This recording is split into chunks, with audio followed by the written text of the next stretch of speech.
Welcome back to MAN 3025, Introduction to Management and Organizational Behavior. Today we're going to be discussing managing of ethics and social responsibility within organizations. Now, ethics is a difficult subject to discuss, as it should be. It should be something that requires quite a bit of thinking and discussion and ongoing debate. But it's difficult because of the fact that it is so subjective. As you can see from this particular definition, code of moral principles and values that govern the behaviors of right or wrong, seems fairly straightforward until you start trying to define right and wrong. These concepts can get very murky based on the situation that you're in.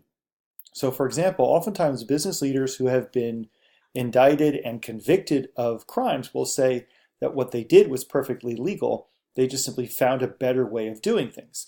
However, if you look at the, quote, better way of doing things that they came up with, what they came up with was something that ultimately was deeply unethical and harmed individuals. It created a huge expense of individuals in order to create great wealth for a small few. So people have a lot of divergent views of what is right and wrong. In addition to that, it can be situational as well as relying on an individual person's virtue versus, say, creating an ethical structure to avoid having problems within an organization across various individuals from top to bottom. When we look at domains of human action, we're kind of looking at it from the point of view of amounts of explicit control. So, for example, for the domain of the codified law, you have a high level of control of individuals' behavior.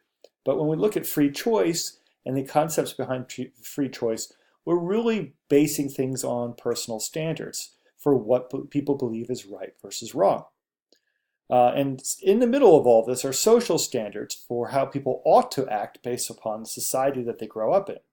This can be very homogeneous in smaller countries and across particular states, but also tends to be rather heterogeneous based on the fact that the United States is a large landmass area and the fact that it has quite a few different cultures that are a part of its citizenry. Unfortunately, this has resulted in a lot of ethical lapses at the corporate level. Some of these ethical lapses happen on a day-to-day basis. They might include being a level of unfairness towards employees, such as applying different rules when promoting one person over another. If you have a friend of yours, you might promote them over somebody who's more deserving because they're your friend, all the way up to malfeasance that can include extreme levels of fraud. So one of the more recent ones that has occurred happened with Wells Fargo. So let's take a look at that for a moment. This was back in 2016 that it became to light, but it's an ongoing problem for them. Relentless pressure, unrealistic sales targets, a culture built on selling as many products to customers as possible. Former Wells Fargo employees say that is what they faced on the job. Now the bank struggling to rebuild trust in an industry already fighting a greedy banker reputation. 2 million fake accounts secretly created. 5,300 employees fired. Wells Fargo fined $185 million. Now the bank is taking the strongest steps yet to address this scandal. It is dropping those sales goals that fuel the bad behavior, abandoning the very business model that boosted pay based on the number of products sold. The company says it has strengthened training programs, controls, and oversight. Still, customers are outraged and lawmakers are demanding answers. No execs have been held accountable or given up their bonuses. In fact, it's the opposite. The Wells Fargo executive who led the fake accounts unit is leaving with a fat payday. She was already set to retire at the end of the year. She'll walk away with $124 million in shares, options, and restricted stock. $124 million. If Wells Fargo wants to heal its bruised reputation, headlines like that will not help.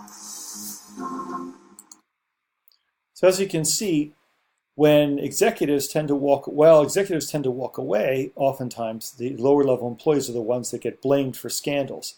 This is very common, unfortunately, in corporate America and throughout corporations throughout the world. We are not in any way unique in this. The problem here is that you cannot legislate 100% oversight of all companies that exist. It's simply impossible. So scandals oftentimes result in an understanding of problems with the rules, and then the rules are modified accordingly. Oftentimes those rules are modified for creating enormous amounts of restriction. Then the pendulum kind of swings back the other way towards less regulation after a period of time when people believe that now that we're past this, we need to loosen things up in order to create economic gain. That again results in some kind of a scandal. We swing back the other way with legislation that's again extremely restrictive, and on and back and forth it goes. We never quite get it right, and that makes sense because you cannot legislate everything. You have to rely on some level of virtuousness within organizations. Now, my argument for organizations to be more ethical is very simple. Unethical behavior results in high levels of regulation, which results in loss of business and loss of money as you're trying to comply with those regulations. So in order to avoid restriction, if you don't like government interference, act ethically. Ethical leadership is the in-between. It's the mortar that will that helps to hold up the house that's made of the bricks, and the bricks are the law. All right, so moving forward and talking about ethical management today. There are some things that you hope to see in ethical managers. These are the four primary traits. First of all, you hope to see honesty and integrity. Obviously, you don't want perfect radical honesty within managers. Netflix practices this, and it causes great problems for people, in addition to it being very helpful. There's some terrific articles about that in the Wall Street Journal.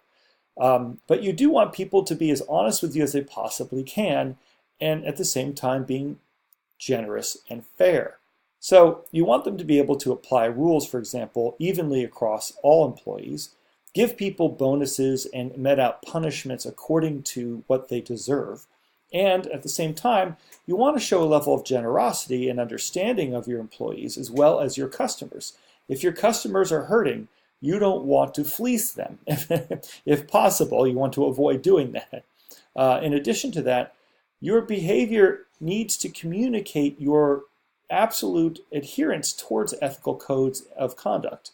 You have to show an unwavering desire to stay the course. Because otherwise, if people believe that under certain circumstances they can act unethically, they will act unethically, particularly if it's in their best interest. Now, these concepts of ethics, as well as social responsibility, which is the degree to which an organization gives back to and provides for the community that it lives in, these concepts are in fact tied to financial performance. We do see that in general there is a correlation between higher levels of social responsibility and ethical behavior and higher levels of financial performance. Of course, those connections might not be because of each other. It's not a cause and effect kind of thing. But we do see a connection there. In addition to that, you have the ability to avoid looking like a company that's simply out to gain a buck. Because customers, oftentimes, if they have choices, will avoid companies that may, in fact, turn on them, not surprisingly. A great example of this was Nike in the late 1990s. Phil Knight, at the time, who ran Nike, he was approached about the fact that small children in, I think it was Bangladesh, were actually sewing together the soccer balls that he was selling to people in the United States. And he said, well, everybody's got to work. That was his response. Like, oh, well, that's not my problem. That's a subcontractor. They took our contract and gave it to some small boy to sew soccer balls, and we can't police everything. The outrage on that was pretty immediate, and people began to throw away their Nike gear, and Nike saw an immediate dip in their sales. So they had to start backtracking and backpedaling very rapidly. And they did. They did a good job of that in coming up with a way of trying to police their subcontractors, which it turns out is an extremely difficult project and responsibility to take on. But they did try and continue to do so. That was, so this is some of the ways in which companies can get into trouble if they're not acting ethically and socially responsible that are outside of the law. They can get in trouble with their own customers. So let's move on and talk a little bit about how we make ethical decisions. Really, there are four sets of what we call norms, which are standards of behavior, that we use to determine whether or not a decision was ethical. The first one is called the utilitarian approach. we try to take a look at whether or not the decision we're making benefits the most people the greatest amount. Now, the problem with this thinking is that if you have a majority of people who are constantly in the majority, and a minority of people who are always going to be in the minority, that means that there are many decisions that will benefit the majority, but may not benefit or even harm the minority.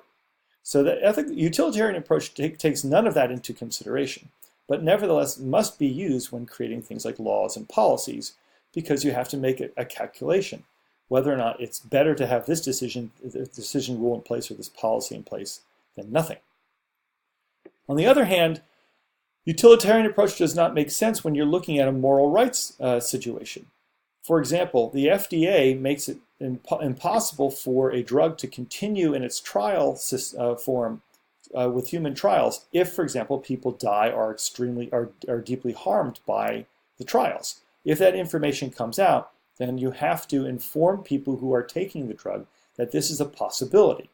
Now, given the fact that most drug trials are double-blind, meaning that not only do the individuals not know whether or not they're actually taking the drug, but the scientists don't even know whether or not they're actually giving them the drug, the people who are administering it anyway, then if you tell people, if you're taking the drug, you could die, then people's first question is going to be, well, am I taking the drug? And then the scientists are going to say, yeah, are they taking the drug? And now you've essentially ruined the study.